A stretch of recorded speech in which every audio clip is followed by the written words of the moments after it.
Right, hey guys, how are we doing? We're back on another video from Gigguk, and today we are checking out China is taking over your favourite anime. He always seems to find some sort of like anime from China that seems to be hitting big every season.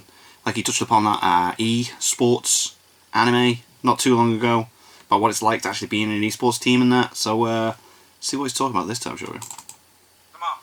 Mom, listen to me, okay? It's like Stewie from Family Guy. It's not called Chinese cartoon. It's never been called Chinese cartoon. Oh dear. It's always been called anime, okay? I don't watch Chinese cartoons. Right. Oh no.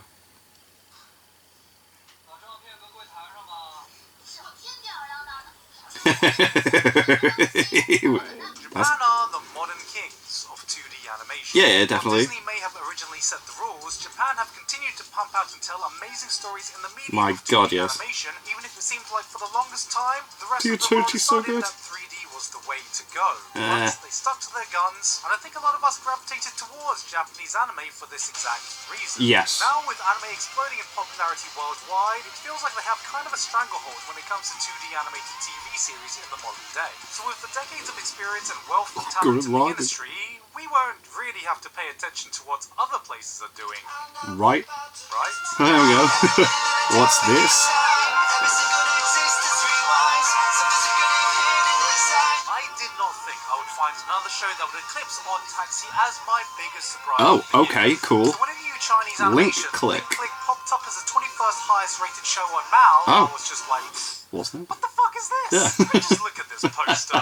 We got two very pretty boys that the girls are obviously going to get to. Oh no, wait, there's a girl as well. Oh, Yay! Yes, it's going to be some cliche high school love Yeah. triangle where he likes her and she also kind of likes him. But he also likes this other guy him. who doesn't like her at first, Oh, but then it turns no. out he actually does, and then none of them confess to Yay. each other, and then it gets dragged on for 100 chapters, and then it turns out she's one of their stepsisters.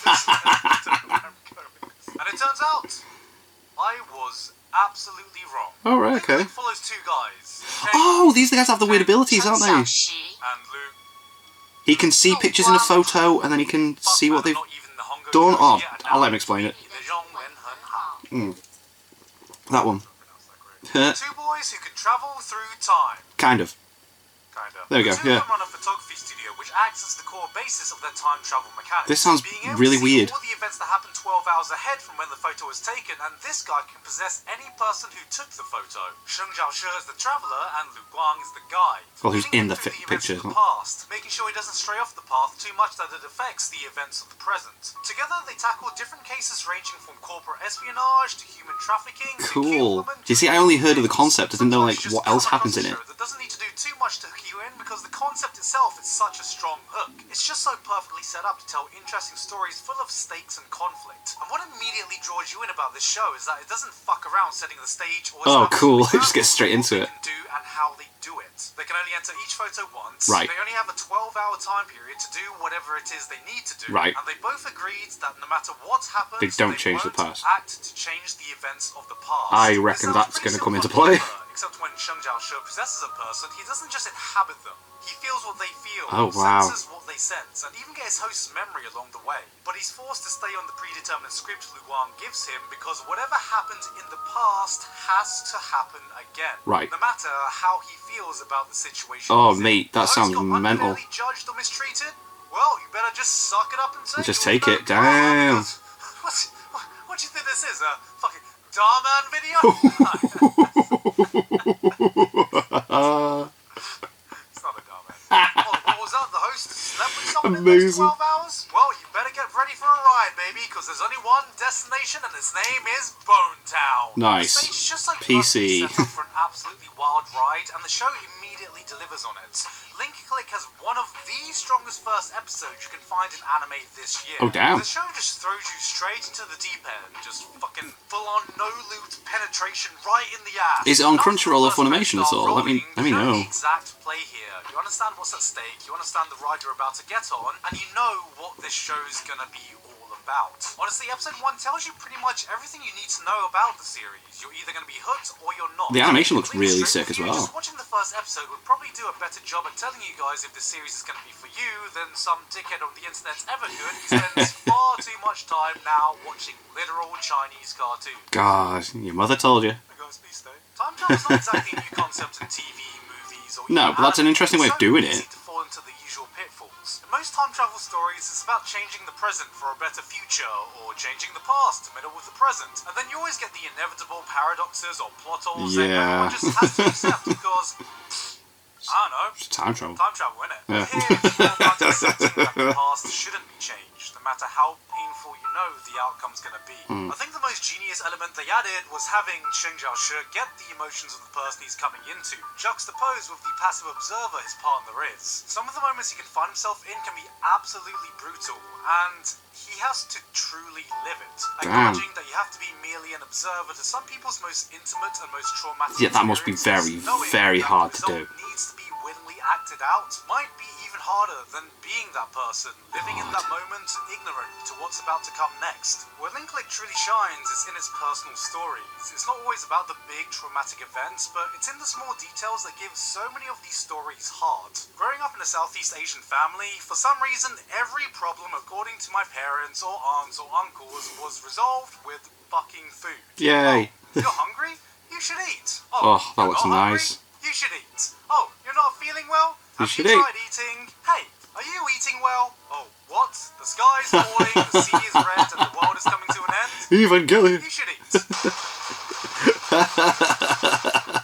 Why would you do that? Why are you so fat? It's just things like a worried mum phoning up to ask if her daughter is eating well, then travelling all the way to her apartment to bring her some home-cooked food just so she can get through a bad day. I was just like, oh no, oh god, give me a second.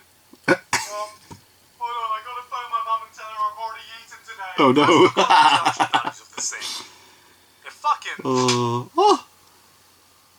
Normally when I do my seasonal videos, it's immediately apparent when the show just has that extra bit Yeah. of effort, that extra There isn't bit of much this polish to make season it though, stand man. out from your generic shows around it. And Linklick has this in spades. The backgrounds are gorgeous, the art It style looks honestly great. looks like some kind of webcomic brought to life. Even more so than some actual anime adaptations of webcomics. Tower of The God OC was by so itself good, I is loved already it. pretty damn good, but then it also has 4 or 5 different insert songs spread out during the big moments in the show, and that's how you know you need to take this shit seriously, because you know shit's real when most anime get even one insert song. Yeah. This might not be better animated than the best that Japanese animation It has looks to good, offer, though. but it beats the shit out of 90% of the seasonal drivel that airs. Not to mention both the opening and ending, which is just, oh god, they're Sick. just so It slaps. goddamn hard. The ending is such an absolute bop that even though pretty much episode ends on a cliffhanger, I didn't immediately start the next episode, because, you know what?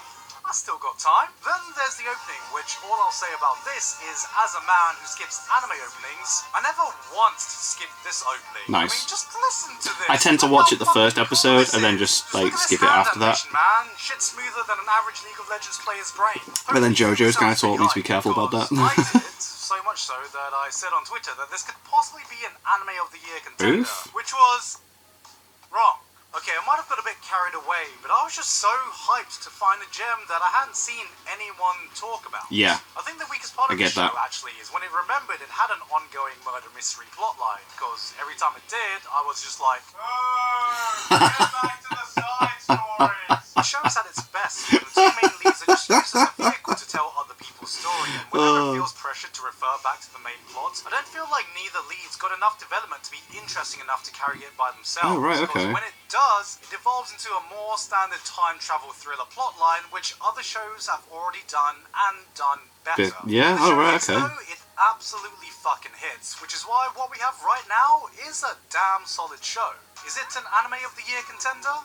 Maybe if it had aired in 2020 when anime was going through much more of a dry season. Oh, right, Is it okay. the 21st best anime of all time? Hell no. But we do have a good foundation. Having said that, I think it's unfortunate. I think it's just lucky that it's in this season, because again, there isn't much standing out. Partly because, unfortunately, this show is called Link Click, so when a YouTuber makes a post about a show called Link Click and people see the word link and click, the first reaction is, where's the link and what do I click on? Where's the hashtag ad? But also, solely because it was a piece of media that came from China. Look, I'm just a guy who likes to keep it simple. I don't care where it comes from, I just like good shit. And Chinese animation has been on the rise for a while. That's I've already sick. made a video about the Yeah, there you go. True Gamers one. Yeah. 2018's Modal Zushi was excellent. Sweet. Season 7 is the closest thing we've Oh, got is that to Chinese? Sweet. But I think Link Click is the first time they've truly made a gateway show. Something that I can easily recommend to anyone, has an interesting concept, immediately hooks you, is so easily bingeable, and has great production values. It is genuinely one of the better shows this year, even in such a strong year of anime. And I'm just waiting for the day I can finally start calling this Donghua to the masses, instead of clickbaiting this as Chinese anime, because no one right now really knows what the fuck Donghua is. If you're finding this season a little slow, which it definitely is, then this is something you can easily binge to fill in the So glad To Your Eternity's still going on. If you excuse me, I have a phone call I need to make. Hi, Mum. Sorry I shouted at you earlier today. Yes, I've already eaten. No, Mum, it's not anime, it's Chinese cartoons. That seems really good. That does seem really, really good. I'm glad that, like, because it must have been Mother's Basement's video, or it might have been Gigguk's seasonal video, where they mentioned that, and I did, the concept really did, like, pique my interest straight away. So I have a terrible memory, so for me to actually remember partly what that was about as soon as he just showed the two characters, I was very much like, boom. So I want to check that out. I have to find a way of watching that Link Click. That seems really, really good, and that was a very, very funny way of explaining the concept and the story. So awesome video, Gigguk. Thank you very much for that. Thank you to my patrons. If you want to have your name at the end of every video I upload, link is in the description to the Patreon page. $1 a month is all I ask to help support the channel. Greatly appreciated. Thank you very much for that, guys. And thank you all for watching. What do you guys think of that? What do you guys think of this? Click like, subscribe if you haven't already. Leave comments down below. Let me know what I should watch and discuss in future videos. And I'll see you guys next time.